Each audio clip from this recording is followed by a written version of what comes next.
We are live. Greetings, everyone, and welcome to another Educator Innovator Hangout on Air. I'm the host for your Hangout tonight, Troy Hicks. I'm a professor of English at Central Michigan University and the director of our Chippewa River Writing Project, which is a site of the National Writing Project.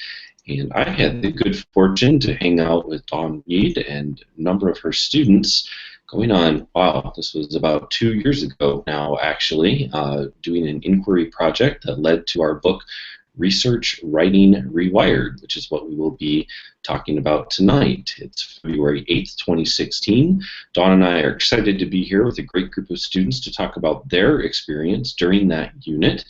They're going to talk us through their research process, what it means to traditionally write research papers, and how their use of digital tools and participating in literature circles and creating media all led them to a very different experience. So I'm going to let everybody else introduce themselves shortly, but just a few other things before we get started.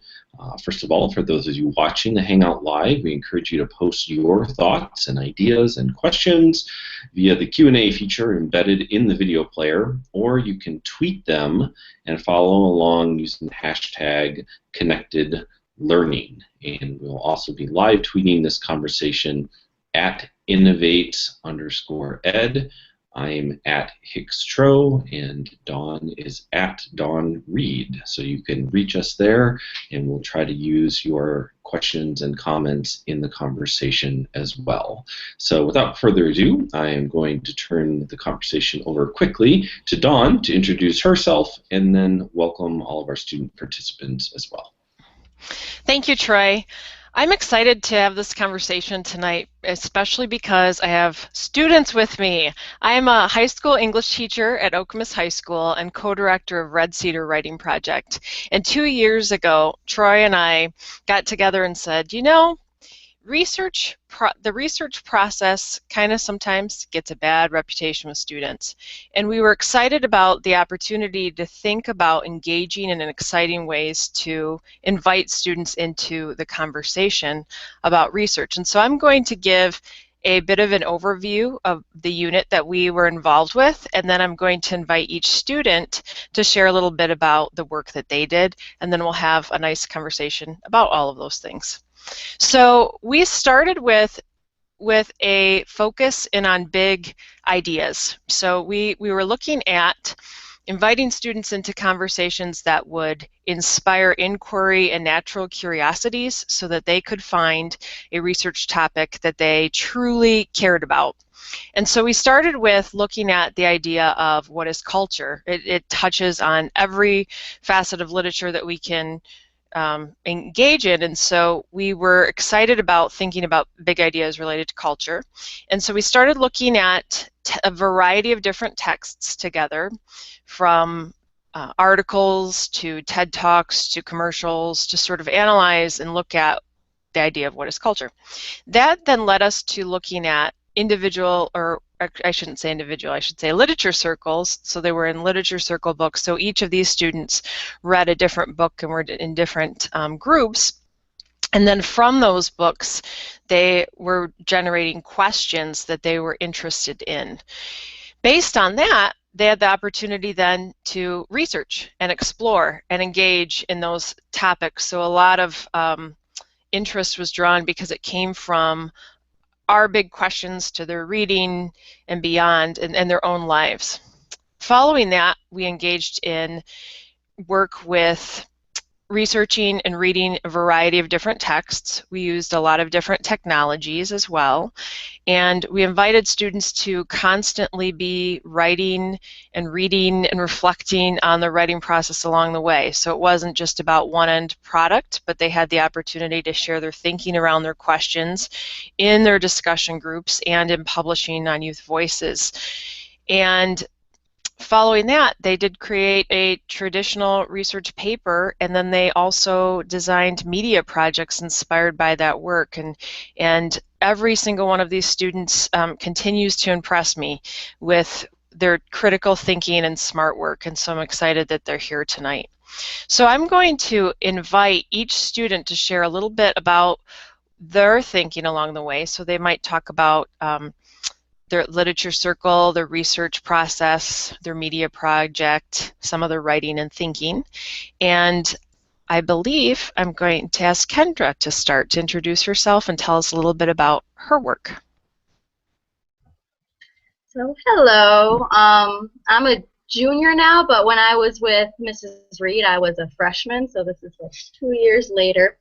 But after we had been looking at culture and all its definitions, I came to the question on deciding whether we could define culture as just positive or just negative, because at first I came into thinking that culture was something that you should be proud of, that you were connected with. Like if you belong to a culture, you're good, you're happy. But then with more research, there were some big positives or big negatives that really stood out. So I came to the claim that culture is a mixture of both positive and negative, and this centered around like 3 of the main areas where it could be a mixture of both, and that was like how it connects people, how it affects our thoughts and actions, and how it affects society, because there were a bunch of different ways that it could make people want to be outgoing or change themselves for others, good or bad. And the book that we had in our lit circles, I chose Curious Incident of the Dog in the Nighttime by Mark Hannon. I loved it a lot. It was about a boy who has Asperger's, and this fit into how his own personal culture of being kind of like secluded and having his own thoughts and ideas and interaction with people kind of restricted him and hindered him in life, but it was something that he was happy with, so there were like positives and negatives in his culture. So that was basically the whole sum up. And with the media project, I came up with a bunch of images to make a collage, and while I was researching those images, I found even more like social labels and perspectives, because as I just put in a couple words in the search bars, you came up with all these different pictures that people normally expect to see when you see those. If you put in like introvert or extrovert or bullying or body image, and you see all these different views about how other people would see these things. So putting all of that together in the media project just created a new way for people to understand how culture is both positive and negative.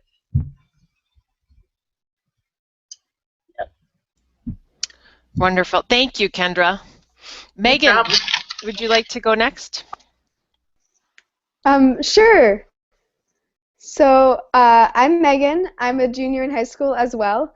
And one of the things I really appreciated about this project was my chance to sort of marry my loves of writing and talking about subjects that I was passionate about. So freshman year was a time of self-discovery for me, and I was starting to form opinions, and I have a lot of opinions, and Mrs. Reed really encouraged me to use those. So what was really cool was I learned to think in a way that would allow me to connect things I was interested in with topics I was supposed to write about. So the book I did in my literature circle was called Doomsday Book, and it's not very well known, but it's about time travel and like the plague and medieval times, but I managed to connect that to feminism and gender roles because that's what I was really passionate about. So I talked a bit about how they've changed since then, and then I was able to sort of make my research project my own and make it something I was excited about writing. And then for my media project, I did something I was really passionate about, which was really talking. I mean, I'm involved in theater, so I just love it. I like to talk, and I was able to do a TED Talk, which was really fun for me because I like writing, but it was really nice to sort of express myself verbally and practice presentation. It was just something that I don't get to do a lot in school, and I enjoy oral presentations, and it was cool to use that. Another thing I did throughout the year was when I read Catcher in the Rye for my independent reading book, I used Twitter as my project. I created a Twitter account for Holden Caulfield and tweeted from his point of view. So not only was I integrating modern technology in the classroom in a way that I don't think administration would have typically approved of, they could see, now they can sort of see how we can use things like social media, which are kind of maligned by older generations, as a way to communicate and as a way to make what we're learning in school relevant and fun. So yeah. Thank you, Megan. You raise an important point that being able to tie into the technologies we're using today is important, and I think that, you know, schools do actually want that. So you raise good points. Thank you. Allie, would you like to share next? Yes, thank you. Okay, so freshman year of high school, I'm now a junior, and freshman year of high school, I had Mrs. Reed's literature class, and in working on these research projects, it was really nice to be able to go through different steps and different parts of the process rather than just, here's your assignment, write an essay, it's done. So that allowed me to think critically about books and literature and technology and how these different things are involved in our society and in our culture. The first part of my process, when I read Ender's Game, the critical points that I was thinking about is what changes our perceptions of just society, what makes the media so powerful, how are there different parts or different sides to every story, and it's not just two sides to every story. You could have three sides, and the truth isn't necessarily a definite thing. And after thinking about that and different perceptions and perspectives, what I started thinking about was, in our culture, literature and movies and history, which has all affected the way we think and the way we act, which it allowed me to, when we got the assignment to create an essay on this, I decided to narrow it down a little bit and focus just on the images in society and how photos and images affect how we think, what we see every day of our lives, and how that is part of our culture and how some of it may or may not be truthful.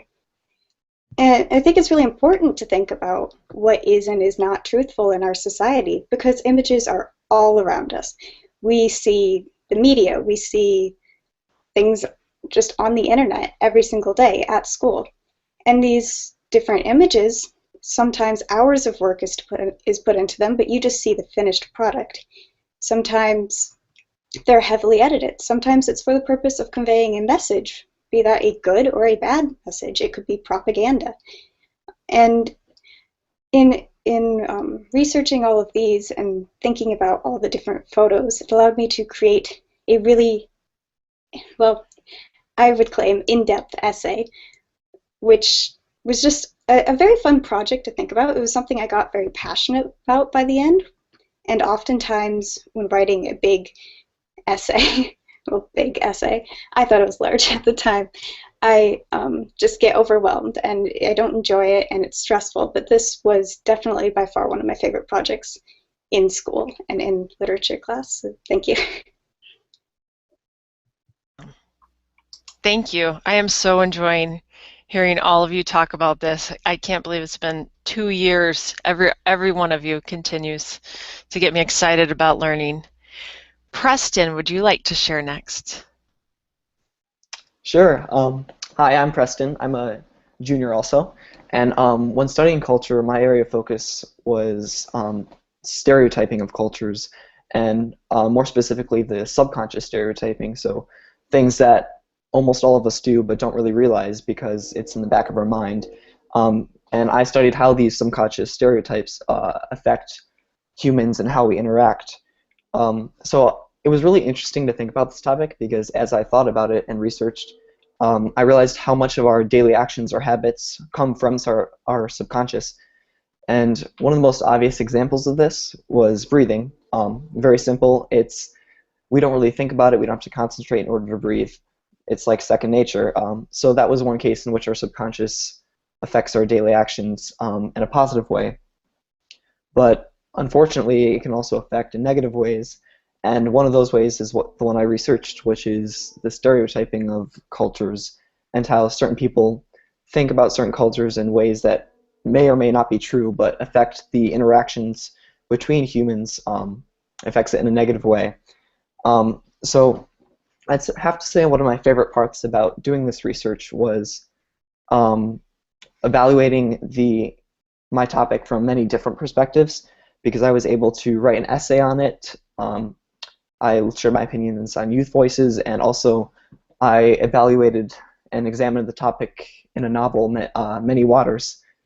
And that was really interesting because it was a topic I was interested in, so it was nice to be able to look at it from a variety of different perspectives. And I also really enjoyed incorporating the technology aspect into my research, because it was very useful and a lot easier than just going to the library and reading books. I mean, I'd done research in the past online, but Mrs. Reed introduced lots of new tools that were very useful in my research and things I would not have been able to find in myself. One example was SiteLighter, and that was a really easy to use program that helps organize bibliographies and conduct your research. So I just say the highlights of my research on this would be evaluating my topic from multiple perspectives, and also the tools we were given to achieve our research, because it made it very easy and stress-free, and overall very fun experience.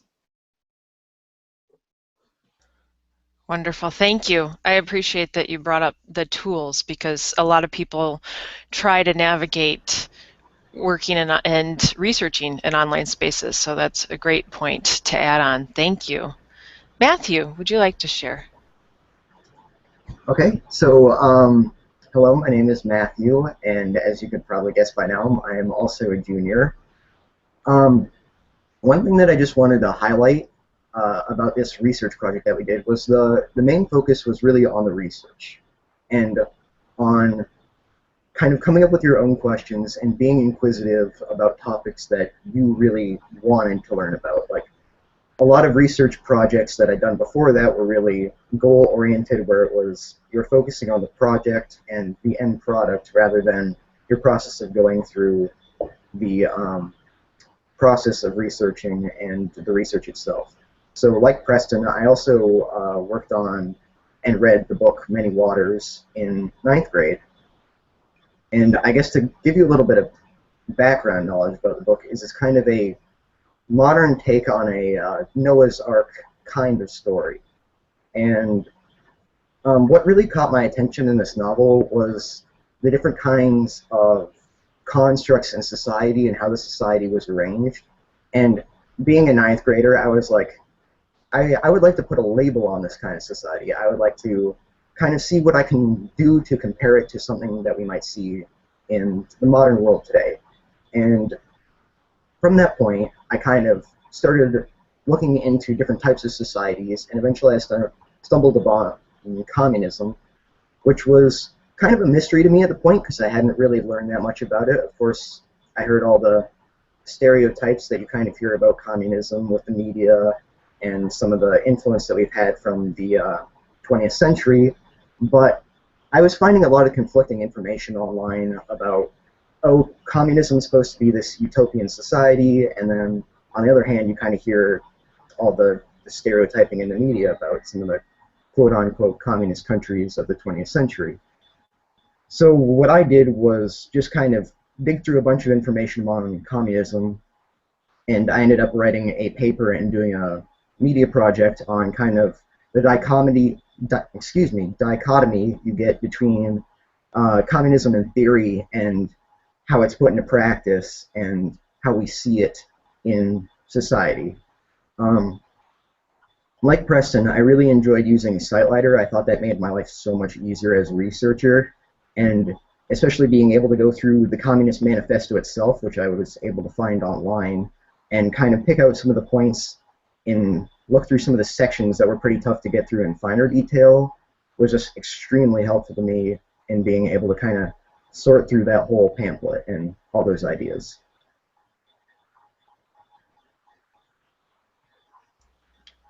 Wonderful. Thank you so much.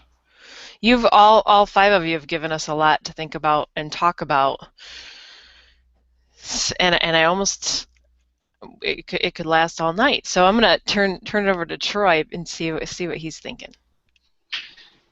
Yeah, I would first of all again want to thank all of you for sharing, and it's great to hear that many of these lessons and ideas have stuck with you. I've heard echoes of this sentiment that, oh, I learned something that I'm still using in terms of a skill, which I think for the many years that I've known and worked with Mrs. Reed, thinking about what she wants to instill in her students, I can tell you that she's very proud to hear you say that. And so I was jotting a couple of quick notes, and I'm going to open it up to whichever one of you might like to jump in. So I'll try to summarize what I heard you say, and then we'll hear from you, and then maybe we'll dig into some more specific questions. But Kendra, for instance, I heard you talk in an interesting way about the ways that you were able to connect that literature circle book with the real world inquiry, and I wonder what that experience was like for you, blending fiction and nonfiction in a study that way. I heard Megan talk about kind of how this whole process of research was different for you, and I wonder if you might be able to talk about that. Allie, certainly you're talking about engaging in that real-world relevant topic, and we thank you again for letting us record you doing that final presentation. You're going to be a YouTube sensation. I posted your video up there. I hope that's not anything that'll make you feel embarrassed, because you should be really proud of that work. Preston, I heard you mention that you were really happy to use all those tools, and then Matthew echoed that as well, and then Matthew, you also said it was really interesting to focus on the research process and not just getting that final product done. So any of you, if you'd want to just comment on any of those ideas for a couple minutes, and then I know we have some other kind of questions that we'd like to go around and ask all of you too, but that's what I've heard so far, and I'd be curious to hear what reactions any of you have to that. Well, I'd really like to point out what Megan was saying earlier about how she didn't really have a chance to spread her ideas and opinions before, just through normal school before we actually got to this project, because what I really loved was, like Allie was saying, we were developing our own ideas. So these weren't something that we just looked up on the internet and copy pasted and found new ideas. This was research that we were developing on our own because we were using things like Eli Review, and this was a kind of research where we put out our rough draft or something and had other people comment on it, and we found new ways of how other people perceived our writing or how it could be interpreted or misinterpreted, and that was all part of the research process of actually how to make this something public, which I loved doing, because after you work on this for weeks and weeks and weeks, you kind of build it up and you're I'm really proud of this, I want to share it. And through youth voices and through other social media sites like KQED, we could share and develop our own ideas with others, and that was a really cool experience that I really enjoyed, actually giving our final product out to the world instead of something that's just for a grade. This is something to represent us.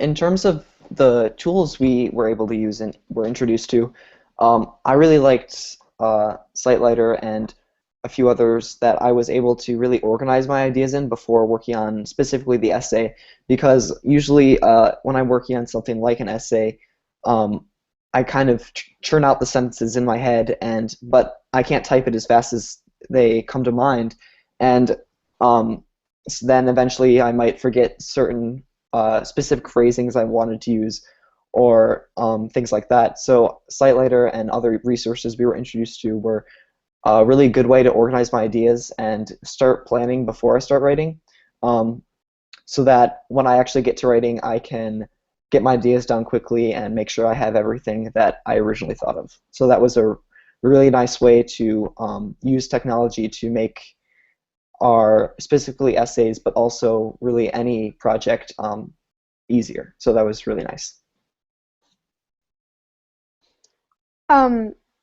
As Kendra was saying, I think one of the best parts about using technology in the classroom was the opportunity to share your work with others, not just in the classroom, but throughout the world. I think with a lot of schoolwork, it's really easy to feel as though you're working in a bubble and you're working solely for a grade, and you're working, and only your teacher's going to see it. And so sites like KQED were really nice because they gave us an opinion and they gave us evidence for both sides and forced us to take a stance, and then your ideas are immediately shared with the world. And Eli Review was really nice as well. It was, much more personal. You're only sharing with your classmates, but you're also having them look at your writing critically, and you're asking them to give not harsh, but give constructive feedback that, goes beyond just it was good, because that's not useful. So I think technology really allowed me to feel like my work was having a larger impact, and that other people were seeing it and that it mattered. And I think it's important for students to feel like their work and the impact of their work extends beyond the classroom, because why would you do something just for the sake of a grade, just for the sake of doing it? It's important that work is important and that it speaks to the kids who do it, and it speaks to people beyond them.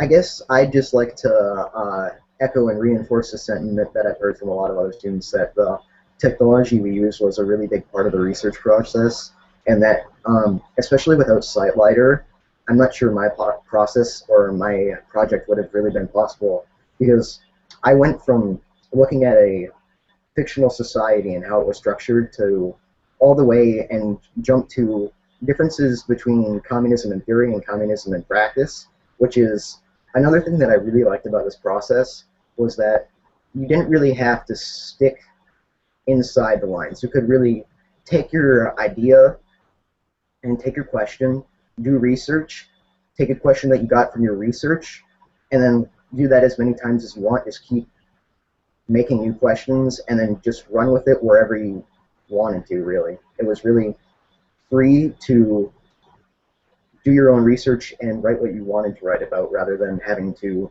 stick between the lines.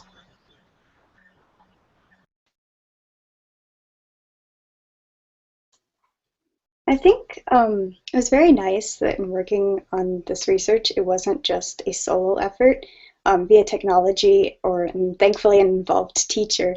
I was able to get more ideas about my own work and to add onto others' just thoughts and ideas in their projects. And I think it was very nice using technology to do that, and just being able to think outside the box and think for ourselves. That's great. Wonderful. I keep wanting to go back and forth between Mrs. Reed and Dawn, but I'll say Dawn right now. Did you want to add anything at the moment before we jump in? Because I know we've got some follow-up questions we definitely want to ask everybody. Did you hear anything in their responses?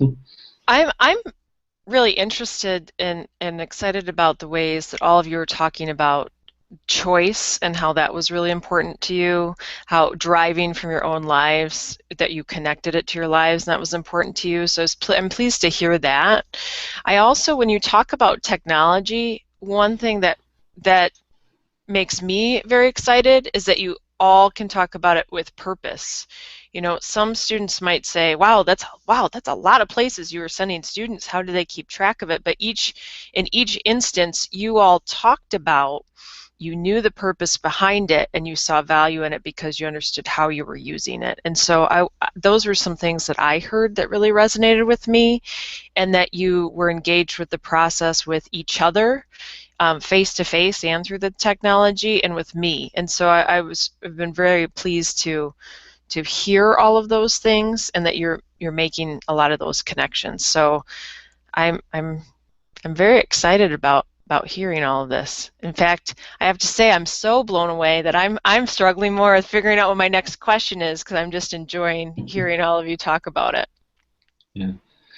Well, if it's okay, I'd actually like to begin with the end and kind of work backwards. And let me explain what I mean by that. So one of the things that Mrs. Reed and I were very conscious of and trying to build up towards was this final project where, yes, we wanted to see you write the kind of a more traditional academic research paper and learn how to make an argument and use evidence, but we also wanted to see how you could play with and be creative with digital media as well as analog media. And then, tracking back from that, I'd like to talk about the blogging and those type of things.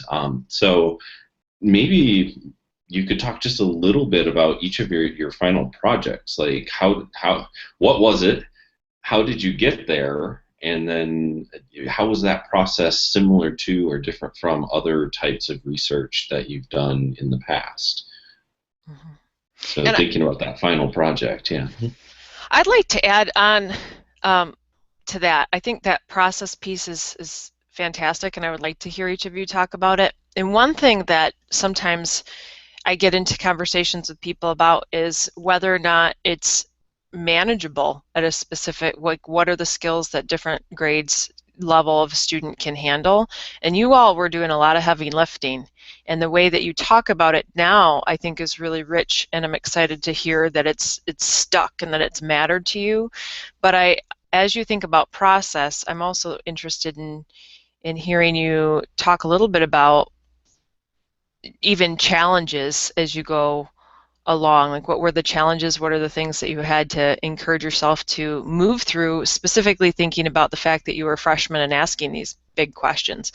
I don't know that everyone, I think some people would be surprised that freshmen are doing this kind of mental work, and I'm really impressed by that. Well, I like to say that, like, what you were asking before about the challenges were because we were given so many choices, and because we were given kind of like free reign to develop our ideas and collaborate with others. You just have so many more options that you can explore. So I ended up changing my claim and my questions like 3 times because I was confusing myself, because this is like, once you get so far into this, you have to narrow it down, and that's all part of the research process. Figuring out like what you want to focus on and what you really want to express to people. And what really, really helped with that was all of the collaboration we did through literature circles and through social networking sites, because those were more than just like reading something on a database or from a book and like copying that and using that as like, boom, that's my research. This is research that you're actually like getting your own, like, this is something that's new and something that you found for yourself through collaboration and through other people's ideas and contributions. Because as you're talking to more and more people, you find out how what you're saying is being received, and how best you can like represent yourself by spreading it out to more and more people, your own thoughts and ideas.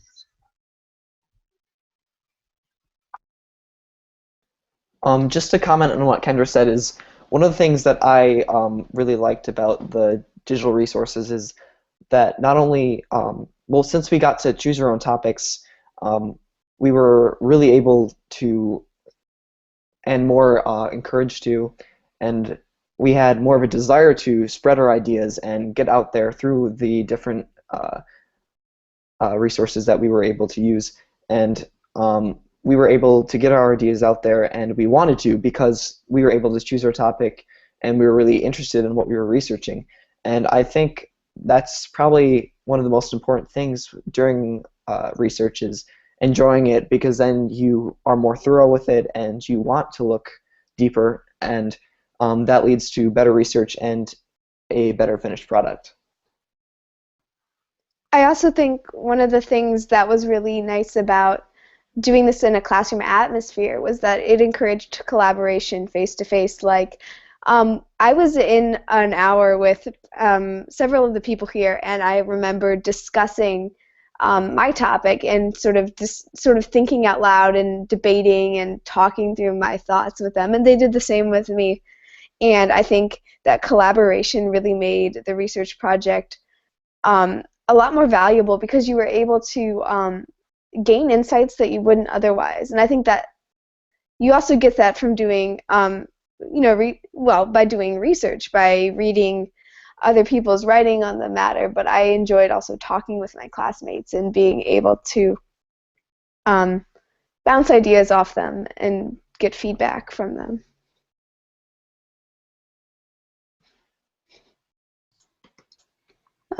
For me, what allowed me to, as a freshman, get so involved in this project and just dive into it was just thinking about what's around me and what's in my everyday life. And though some of these thoughts may be a bit more abstract and really need a lot of processing, it's right there in front of me. Culture is all around me, and it's all around you, no matter where you live. And thinking about things like that, that are part of who you are and in your everyday lives. And it really allowed me to stay invested, and I think it would allow anyone at any age to really be invested in what they're doing if it's part of who they are and if it's important to them. I think it's also important to note that though the technology is like really helpful and a really important resource, what was most important was having like these students, and it really needs to come from within. It needs to be something you're invested in, have other students to talk to about it, and have this sort of mutual, just, I don't know how to say this mutual feeling of wanting to work on this. I wanted to go on what was Allison kind of just said, and Megan was because this is something that's really personal to you and something that you're really invested in and really interested in continuing. And also going back to Mrs. Reed's original question about what was difficult was like when you're collaborating with others, especially through Eli Review, where people weren't actually like looking at you. It was like through the computer after they're reading your stuff. The hardest bit was like learning to accept criticisms and learning to actually harness those and use them to your advantage. Because if I would like write something and put something up and then I get a comment that says, that doesn't really make sense, a lot of my earlier responses were, what are you talking about? Of course it makes sense. That's great stuff. I write great stuff. But when you see it recurring over and over because you share it through so many different outlets, through discussions and through reviewing done by other people, you're learning to take all of those new ideas and actually be like, use this to improve my own work. Don't use it as something to be like insulted by, but use this as something that you can build off of. Referring to what Kendra was talking about, especially with others reviewing your work, is it was really interesting, especially with this topic, because culture and our opinions of culture is a very subjective topic, and the individual, more specific subcategories that we looked at of culture were also subjective. So it was interesting because it allowed, when you put your ideas out there throughout the various resources or websites that were available to us, others could see your what you've said, and they might have a different opinion than you and comment. And so I think the subjectivity of the matter really led to us being able to evaluate our topic from multiple perspectives, not just our own, and be able to go more in depth with our research by incorporating others' ideas into our own work.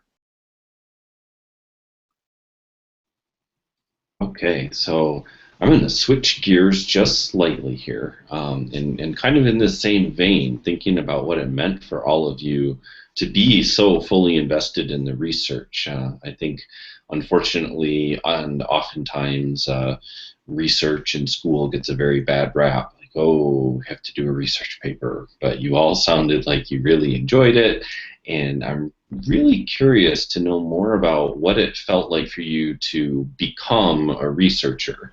And I say that in the sense that you all sound like you really own the topic. You were part of these literature circle groups. You were blogging. You were communicating. You really established that point, which I think is just wonderful. And then I know many of you also collected some of your own data. You did some surveys. You did some interviewing. You looked at other sources and synthesized information. So what did it feel like to actually become a researcher, and how did that change your perspective on this whole project as you think about what it means to do research in a school setting, but do it in this way? I would say that a really important part of our whole research process, and something that really made the whole thing come together well for me, was the fact that we didn't really have to adhere to any strict topical guidelines about what we should be writing about. And for me, that just made me really be able to choose something that I wanted to work on and something that I wanted to focus on, rather than something I was forced to do or forced to learn about.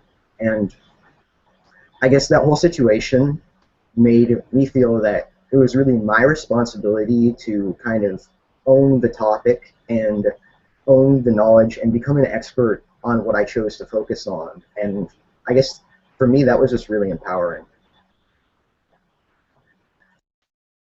Yeah, I mean, empowering was the word that came to mind for me as well, because I had so much pride in the work I did, because it was information I collected. It was opinions I had formed. It was work that was my own. It wasn't like I was given a prompt and, an essay and given 40 minutes to write a paper. This was research I'd gathered, and it felt like I felt like I'd created something powerful, and I'd created something of my own. And being fully immersed in my topic and sort of living and breathing my topic was really cool, because you connected it to your everyday life. You started thinking in terms of what you were studying and how it fit into your thesis, and it just felt really cool knowing that the end product of what I did was something that was truly my own, and something that I cared about, and something that I created and synthesized.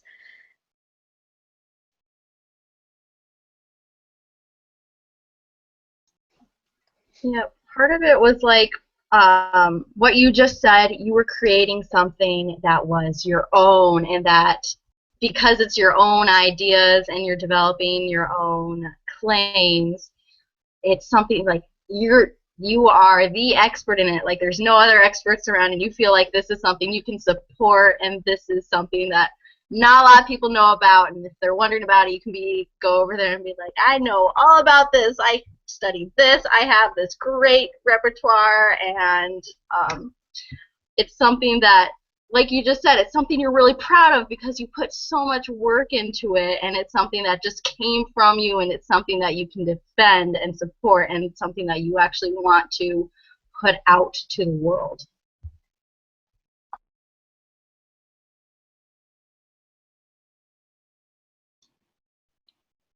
I'm just going to jump in really quickly and reiterate the fact that I hear you all talking about the fact that you had an audience both within and outside of your classroom, and the sense of investment that that gave you. And I think oftentimes, not to cast aspersions on all of my colleagues in the education world, but I think sometimes teachers get caught up in what a colleague of mine who teaches at Penn State, Ann Whitney, would call the schoolishness of school, and this idea that we have schooly types of writing that we have to do, and things that we have to get done, and grades have to get turned in, and things like that. But what all 5 of you tonight are really reminding us of in very clear and concise and thoughtful ways is the fact that having an audience just matters so incredibly much for all of us as writers, and especially as students.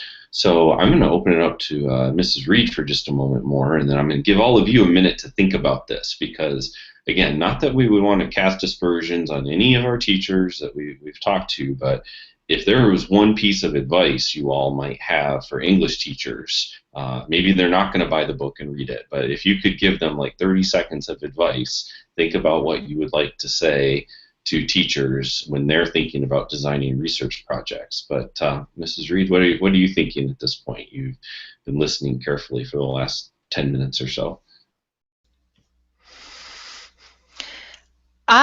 I'm very excited about the fact that you all are able to reflect on this work from 2 years ago. I mean, I knew that when we first were working with this, you were all engaged and you were excited about it, and I was excited about it with you. But hearing you talk about process, hearing you talk about the purposeful use of technology, hearing you talk about the work and how it mattered to you and how it's transferred to your different work that you're doing now is very inspiring. And I you know, we've said it before, but I can't thank you all enough for sharing those insights in the conversation. And I think it's what it reminds me of is the importance of being quiet and as a teacher and letting students really drive and share their thinking. So as I've had the opportunity to listen, I've appreciated that. I've also very much appreciated the fact that the work mattered. You know, like as I said, I knew it did, but seeing it a couple years later is really inspiring in that regard too. So I think that you each do have some good insights to remind teachers of, just like Dr. Hicks was saying, as we've been talking about process and purposeful integration of technology, that you can do really interesting things and come up with really interesting topics that are meaty and smart. I've heard all of those things from you tonight. And so as I listen to all of you and I'm soaking in sort of the advice and hearing what you had to say, I am excited about that question too. What is it that you would, what takeaways do you have for teachers? One thing that I would say is that often we are given a rubric for something like an essay, and rubrics are helpful and it's a good guide, but sometimes it's very formulaic and do this. But one thing I liked about this was, although we had a rubric and a general guide, were able to pick our own topic within the overall subject of culture, and it was nice to be able to kind of write, specifically for the essay, it was nice to write it in our own way and be able to kind of drift a bit from the typical essay. It was still a formal essay, and we were able to develop our ideas well. But I think it's important not to always be so formulaic when writing an essay, because a lot of persuasion has to do with not necessarily sticking to what is, I guess, normal or the typical essay, because you want to catch your reader's attention, and sometimes drifting away from the formulaic approach to essays can help you do that. I guess something that I'd like to say to, I guess, teachers would be, try not to underestimate the students. Like, a lot of teachers, I think almost, I don't want to say anything I shouldn't here, but maybe downplay the students and what they can do just a little bit. I think a reason why they might choose the formulaic approach more often than not is because of course, there are going to be some students who aren't really comfortable with that, and they're more comfortable with a formulaic approach where they know what they have to get done, they know what they need to do, and able to accomplish their goal. But for a majority of students, that might be more of a restriction on their thought than anything else. And then kind of another thing is, actually, I'll not say anything else in case someone else has that point, but yeah, I guess try not to downplay the students' knowledge and what they can do with the topic. I think, first off, I agree with you, and Preston. Rubrics can be very restricting. You do need a certain amount of freedom in order to truly learn and develop. And there is a time and place to just focus on the product or the outcome. But in a classroom and in a high school, I think it's very important for students to learn to think outside the box and learn to learn. I personally believe you really only, well, it is very important for you to be pushed out of your comfort zone because that's what allows you to grow. This, for example, just being on this webinar right now, this was very hard and nerve-wracking for me, as I'm sure for many of you as well. And doing all this research, it felt good. It gave me a sort of confidence and a sort of self-identity that like goes along with my projects, or my project at the time. And I wish other teachers would try to guide their students more rather than just giving them a list of requirements or a rubric that says you need this and this and this and this many paragraphs and this many words. And I really enjoyed thinking deeply on all of all of my project and thinking deeply on all of everybody else's projects. And then the most important part probably being how much I learned and actually realizing that what we did in the classroom pertains to real life and can affect your life. And I wouldn't be here right now if I hadn't worked hard back then and really gotten into the project that we were working on.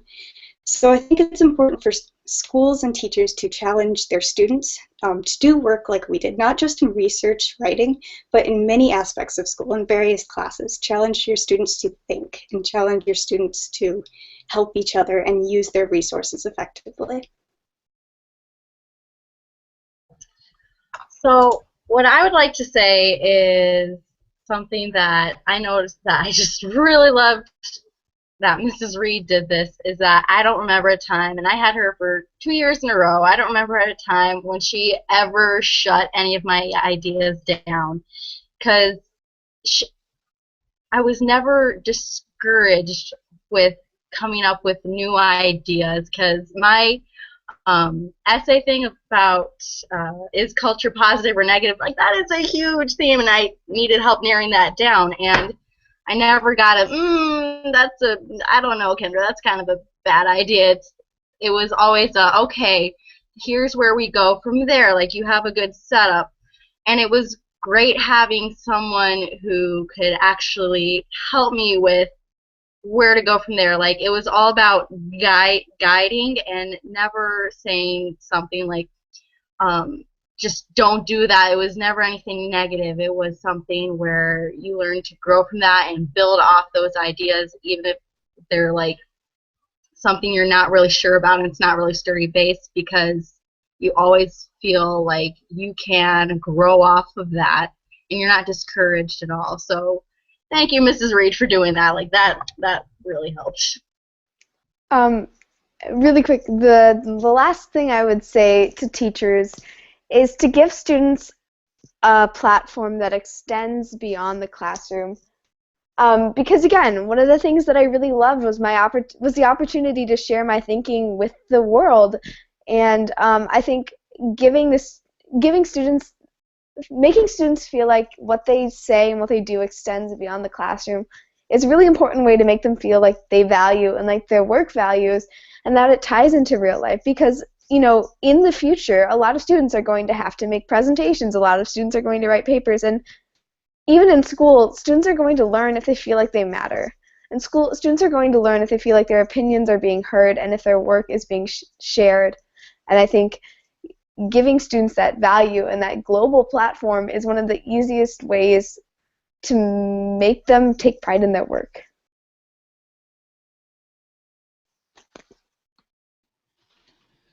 Since Mrs. Reed is probably speechless at the moment, I'm just going to say that you all are very kind and wonderful people in and of yourselves, but then collectively to hear you talk about learning and what you value about education and the learning process is just amazing. And I know that all of you are going to continue to do really wonderful things for your high school careers and well beyond. So I'm just doing a nice little silent round of applause for all 5 of you for your willingness to engage in this process 2 years ago and to engage in the process of the webinar tonight.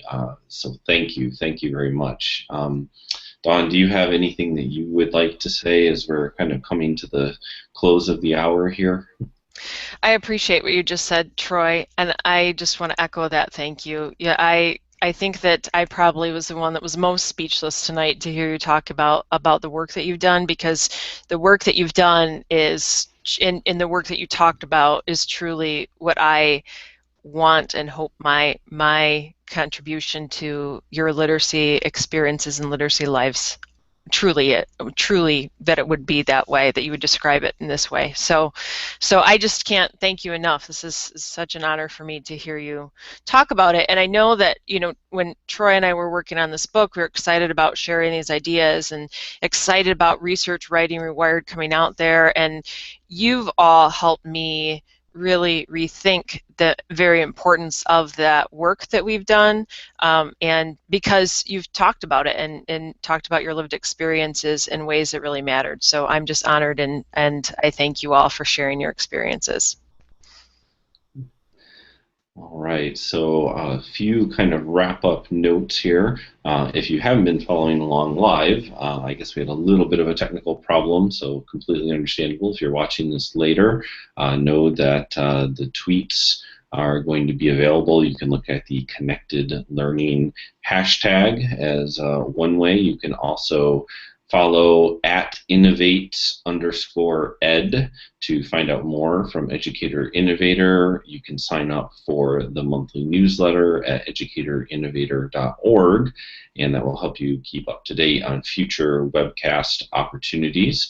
I also want to note Corwin Literacy has been absolutely great to work with, and as much as they would be happy, and we would be happy too if people were interested in buying the book, if you go to corwin.com and search for Research Writing Rewired, when you scroll down, go over to the little tab that says Supplements, and then click on Companion Website, and many resources from the book are available there, including lesson plans and some of the other handouts that we used in Dawn's classroom, slide decks that we used to introduce some of the projects and ideas about visual literacy and critical literacy, and a number of videos. We were fortunate enough to secure permission from students and parents to do videotaping in the classroom, and so Dawn and I have collected and edited a number of videos showing snippets of the teaching that was happening as well, and possibly more importantly, the learning that was going on too. And yes, there were a couple of the students here tonight, Kendra and Allie, who are in that focal class where we did the videotaping. So to all of you, so Allie and Kendra and Matthew and Megan and Preston, thank you so much for being here tonight. Thank you to the National Writing Project and Educator Innovator for inviting us to be on. And as we end time here, I'll just say thank you again to Dawn for inviting me into your classroom. And do you have anything else you'd like to say before we wrap up? Thank you, Troy, and to all those that you said thank you, I echo that as well. All right. Well, thank you all, and good night.